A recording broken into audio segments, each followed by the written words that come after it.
सरकारी अस्पताल कोरोना मरीजों से 8 से 18,000 रुपए प्रतिदिन ले सकते हैं।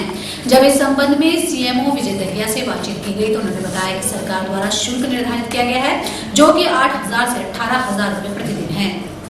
निजी अस्पताल ले सकते सरकार द्वारा निर्धारित 8 से 18,000 प्रतिदिन। इस संबंध में जब सीएमओ डॉक्टर विजय दहिया से बात की गई तो उन्होंने बताया कि सरकार द्वारा शुल्क निर्धारित किया गया है जो कि 8,000 से लेकर 18,000 रुपए तक प्रतिदिन है। 8,000 रुपए प्रतिदिन में आइसोलेटेड बेड व सरकार द्वारा निर्धारित दवाएं हैं। 13,000 रुपए आईसीयू बेड है व 18,000 रुपए आईसीयू बेड वेंटिलेटर के साथ है।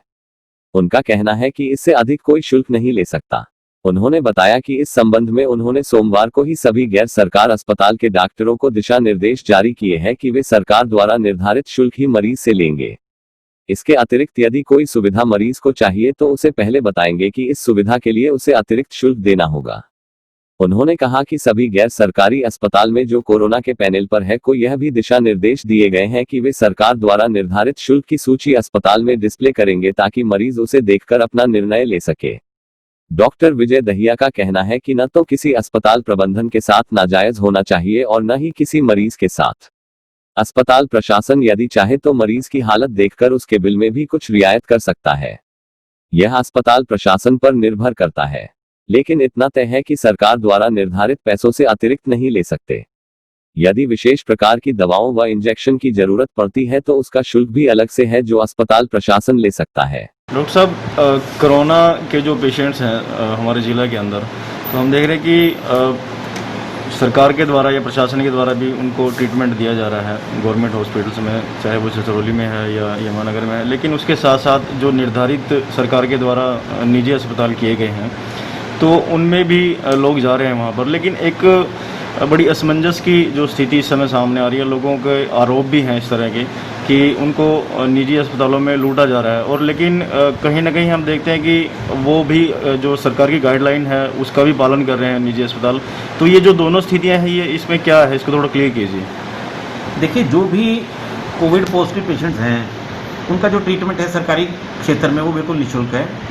यहाँ तक कि जो हम जहाँ भी चाहे हम क्वारंटाइन फैसिलिटी में मरीज को रख रहे हैं, चाहे हम सरकारी हॉस्पिटल में रख रहे हैं, वो बिल्कुल निःशुल्क है। और जो खाने की उनकी व्यवस्था है वो भी सरकारी हॉस्पिटल्स में सभी में मुफ्त मुहैया कराई जा रही है। जहाँ तक प्राइवेट हॉस्पिटल का सवाल है, उनमें सरकार ने एक कैप लगाई हुई है, यानी कि एक मैक्सिमम लिमिट है कि आप उससे ज़्यादा चार्ज नहीं कर सकते। उससे कम आप कितना भी ले सकते हैं। मरीज की स्थिति पर डिपेंड करता है कि उसको हॉस्पिटलाइजेशन में किस तरीके की अवस्था है। यदि कोई व्यक्ति सिर्फ आइसोलेशन बेड्स में इस्तेमाल करता है, कोविड पॉजिटिव पेशेंट है, तो वो नॉन NABH यानी कि जो नेशनल बोर्ड से अप्रूव्ड जो हैं हमारे हॉस्पिटल्स, प्राइवेट इंस्टीट्यूशन, वो 8,000 रुपये प्रतिदिन के हिसाब से मैक्सिमम चार्जेस कर सकते हैं, इससे ज़्यादा वो नहीं ले सकते।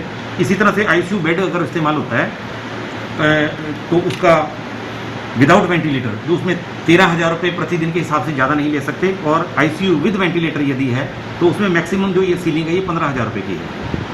यही अवस्था अगर NABH से एक्रेडिटेड हॉस्पिटल्स हैं तो उसमें आइसोलेशन बेड का मैक्सिमम जो ले सकते हैं वो 10,000 रुपये है। ICU बेड विदाउट वेंटिलेटर है 15,000 रुपये है, और ICU बेड विद वेंटिलेटर है वो 18,000 रुपये है। इस सारी जो ये पैकेज है, इसके अंदर सभी चीज़ें शामिल हैं। जैसे कि अगर कोई इन्वेस्टिगेशन उसमें होती है वो भी इसी का हिस्सा है। रूटीन की जो मेडिसिन हैं जो एक ऐसे पेशेंट को चलती हैं वो सभी इसी पैकेज का हिस्सा है। कोई उसके लिए कोई कैथेटराइजेशन करनी पड़ती है, कोई और कोमोर्बिडिटी, किसी व्यक्ति को कोई और बीमारी है, उसकी बीमारी का इलाज भी इसी पैकेज का हिस्सा है। तो इस तरह से सरकार ने एक सीलिंग लगा रखी है कि इससे ज़्यादा कोई भी प्राइवेट संस्थान चार्ज नहीं कर सकता। यदि कोई ऐसी हॉस्पिटल चार्ज करता है तो तुरंत मेरे पास इसकी शिकायत लिखित में दे सकता है, तो उस पर कार्रवाई अमल में लाई जाएगी। लेकिन इस पैकेज के अंदर जो एक्सपेरिमेंटल ड्रग्स हैं जैसे रेमडेसिविर है और जो एडवांस मेडिसिन हैं जो काफ़ी कॉस्टली आती हैं वो शामिल नहीं की हैं, क्योंकि वो अकेली ही दवाइयाँ कई बार काफ़ी महंगी हैं और वो किसी रेयर मरीज में उनकी आवश्यकता पड़ती है। तो ये सरकार द्वारा निर्धारित किया गया है। तो इस महामारी के टाइम में ये अपेक्षा की जाती है कि सरकारी संस्थाओं के साथ साथ प्राइवेट सेक्टर के लोग भी जो भी ऐसे मरीजों की उपचार कर रहे हैं वो जितनी कम जो है उसमें क्वांटम में जितने कम पैसे में मरीजों को उपचार हो वो संभव हो। लेकिन जो ये पैकेज किया गया है ये मैक्सिमम सीलिंग है, यानी कि इससे ज़्यादा तो किसी भी हालत में वो चार्ज नहीं कर सकते। तो यदि ऐसी कोई भी हमारे पास कोई अगर कोई शिकायत आएगी तो कार्रवाई अमल में लाई जाएगी। तो इसमें जो आम आदमी है, आम आदमी किसी भी निजी अस्पताल में जाता है तो उसको किस तरह से पता चले, क्योंकि आनन फानन में अगर किसी के परिवार में से कोई सदस्य पॉजिटिव है या उसकी स्थिति गंभीर है तो वो इन चीज़ों को नहीं देख पाता डॉक्टर साहब, लेकिन जब उसको वहाँ से डिस्चार्ज किया जाता है तो उसके बाद एक बड़ा सा चिट्ठा सामने आ जाता है। ऐसा नहीं है कि सभी निजी अस्पतालों में ऐसा चल रहा है, लेकिन कहीं ना कहीं एक इस तरह की स्थिति भी है।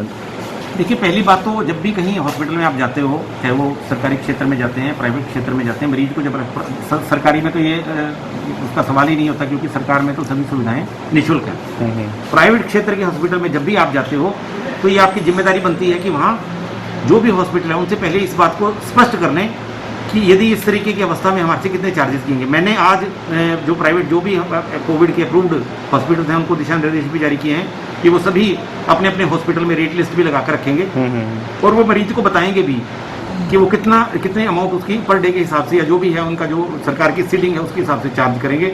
ये हिदायत मैंने आज जारी कर दी है। इससे पहले भी हमने उनको बताया हुआ था कि इससे ज़्यादा सरकार का लगातार चिट्ठी भी उन तक पहुँची हुई है कि जो फिक्स रेट है उससे ज़्यादा वो किसी भी हालत में मरीज से चार्ज नहीं कर सकते, लेकिन उसमें भी वो कोशिश करें कि उसमें न्यूनतम जो है पैसे लें। ये सही है कि इस तरीके की जो कोविड के पेशेंट हैं उनकी केयर में कई सारी चीज़ें उस पर काफ़ी कॉस्टली भी आती है, जैसे पीपी किट है, वो लगातार हर बार अगर व्यक्ति उसके संपर्क में आ रहा है, डॉक्टर अंदर जाता है, स्टाफ जाता है, तो उस पर कुछ कॉस्ट भी है और सब इन चीज़ों को ध्यान में रखते हुए सरकार ने ये रेट जो है वो निर्धारित किए हैं। तो इस पर पूरी जो टीम है सर्वे करने के बाद ये रेट निर्धारित किए गए हैं। तो इससे ऊपर तो किसी भी हालत में कोई भी हॉस्पिटल चार्ज नहीं कर सकता।